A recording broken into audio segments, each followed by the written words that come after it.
राधे राधे सभी को। हरे कृष्ण। आज श्रीमद् भागवत गीता का चौथा अध्याय शुरू होगा। प्रथम स्कंद का चौथा अध्याय हम पढ़ने जा रहे हैं। आज है महर्षि व्यास जी का असंतोष।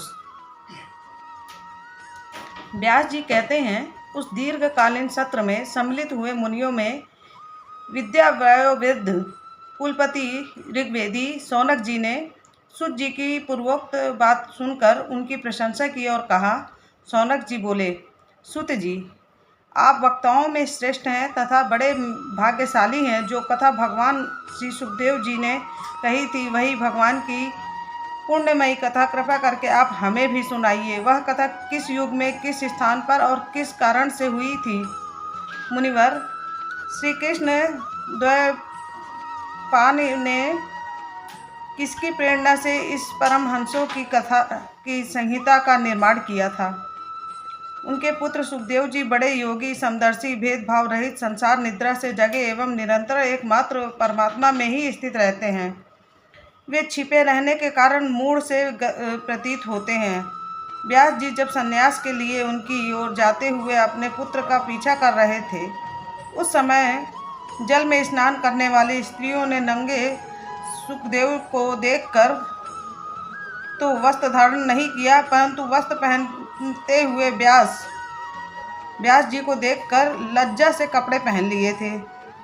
इस आश्चर्य को देखकर जब व्यास जी ने उन स्त्रियों से इसका कारण पूछा, तब उन्होंने उत्तर दिया कि आपकी दृष्टि में तो अभी भी स्त्री पुरुष में भेद बना हुआ है, परंतु आपके पुत्र की शुद्ध दृष्टि में यह भेद नहीं है।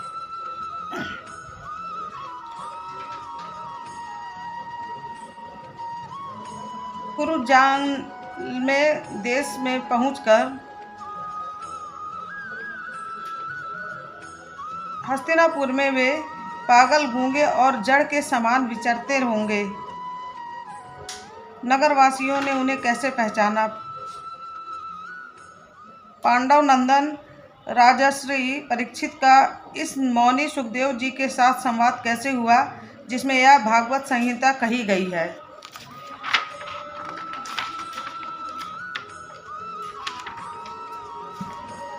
महाभाग सुखदेव जी तो गृहस्थों के घरों को तीर्थ स्वरूप बना देने के लिए उतनी ही देर उनके दरवाजे पर रहते हैं जितनी देर में वह एक गाय दुही जाती है।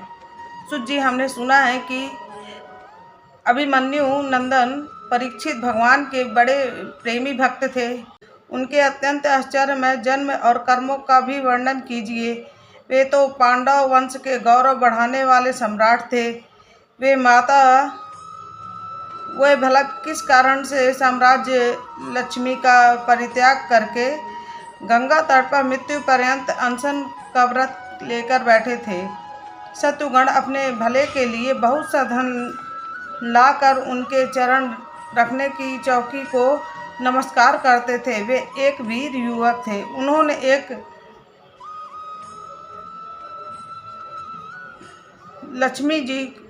उन्होंने उस लक्ष्मी जी को अपने प्राणों के साथ भला क्यों त्याग देने की इच्छा की? जिन लोगों का जीवन भगवान के आश्रित है, वे तो संसार के परम कल्याण, अभ्युदय और समृद्धि के लिए ही जीवन धारण करते हैं। उनमें उनका अपना कोई स्वार्थ नहीं होता। उनका शरीर तो दूसरों के हित के लिए था। उन्होंने विरक्त होकर उनका परित्याग क्यों किया? वेदवाणी को छोड़कर अन्य समस्त शास्त्रों के आप पारदर्शी विद्वान हैं सूत जी, इसलिए इस समय जो कुछ हमने आपसे पूछा है वह सब कृपा करके हमसे कहिए। सूत जी ने कहा, इस वर्तमान चतुर्युगी के तीसरे युग द्वापर में महर्षि पराशर के द्वारा वसु कन्या सत्यवती के गर्भ से भगवान के कालावतार में योगी राज व्यास जी का जन्म हुआ। एक दिन वो सूर्योदय के समय सरस्वती के पवित्र जल में स्नान आदि करके एकांत पवित्र स्थान पर बैठे हुए थे। महर्षि भूत और भविष्य को जानते थे। उनकी दृष्टि अचूक थी। उन्होंने देखा कि जिनको लोग जान नहीं पाते, ऐसे समय के फेर से प्रत्येक युग में धर्म संकरता और उनके प्रभाव से भौतिक वस्तुओं की भी शक्ति का ह्रास होता रहता है। संसार के लोग श्रद्धाहीन और शक्ति रहित हो जाते हैं। उनकी बुद्धि कर्तव्य का ठीक ठीक निर्णय नहीं हो पाती और आयु भी कम हो जाती है। लोगों की इस भाग्यहीनता को देखकर उन मुनीश्वर ने अपनी दिव्य दृष्टि से समस्त वर्णों और आश्रमों का हित कैसे हो, इस पर विचार किया। उन्होंने सोचा कि वेदोक्त चतुर्हीन कर्म लोगों चातुर्होत्र कर्म लोगों का हृदय शुद्ध करने वाला है। इस दृष्टि से यज्ञों का विस्तार करने के लिए उन्होंने एक ही वेद के 4 विभाग कर दिए।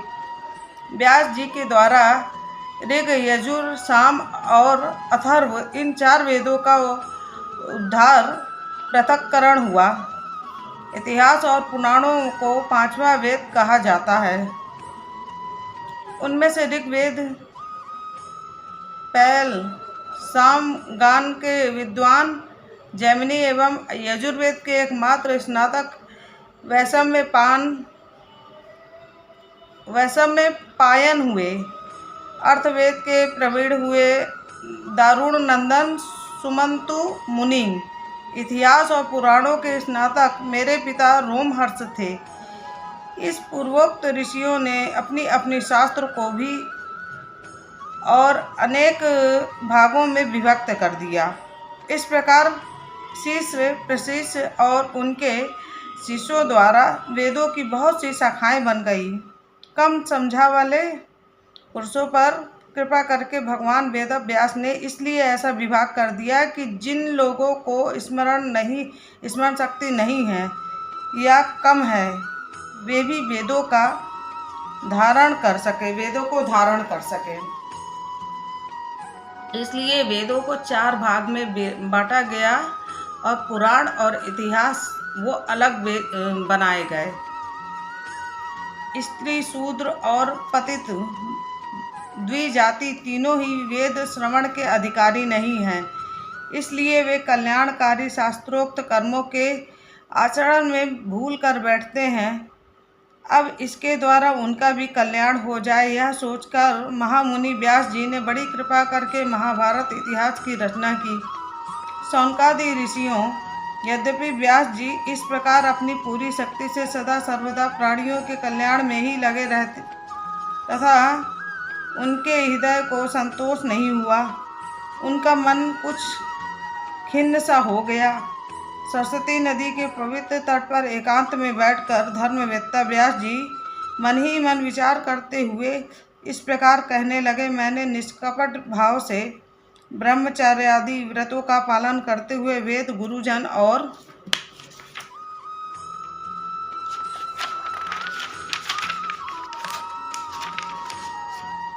अग्नियों का सम्मान किया है और उनकी आज्ञा का पालन किया है। महाभारत की रचना के बहाने मैंने वेद के अर्थ को खोल दिया है, जिससे स्त्री, शूद्र आदि भी अपने अपने धर्म कर्म का ज्ञान प्राप्त कर लेते हैं।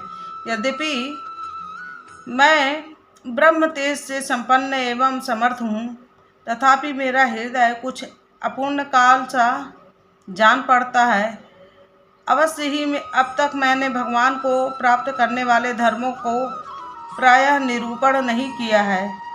वे ही धर्म परमहंसों को प्रिय है और वे ही भगवान को भी प्रिय है।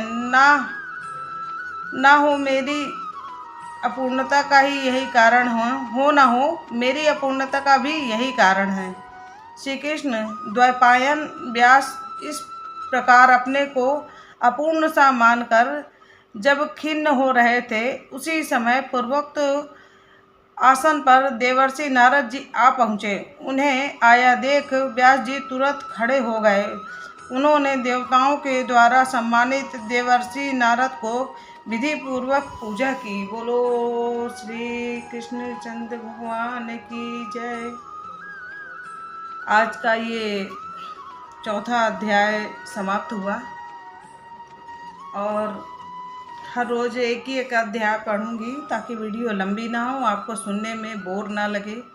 और ये बोर लगने वाली चीज़ नहीं है, ये तो ज्ञान की बातें हैं और मेरा सौभाग्य है कि मैं इसे पढ़कर आप लोगों को सुना पाती हूँ। तो भगवान ने मेरे ऊपर कृपा की है। इस कृपा का पात्र आप भी बन के इसको सुनिए और इसका आनंद लीजिए। और सभी को राधे राधे। कल हम 5वां अध्याय करेंगे और हर एक अध्याय की वीडियो आपको मेरे YouTube चैनल पे मिल जाएगी। आप शुरू से लेकर अंत तक सारे अध्याय को सुनना चाहें तो एक एक अध्याय का आप सर्च करके वीडियो सुन सकते हैं। सभी को राधे राधे।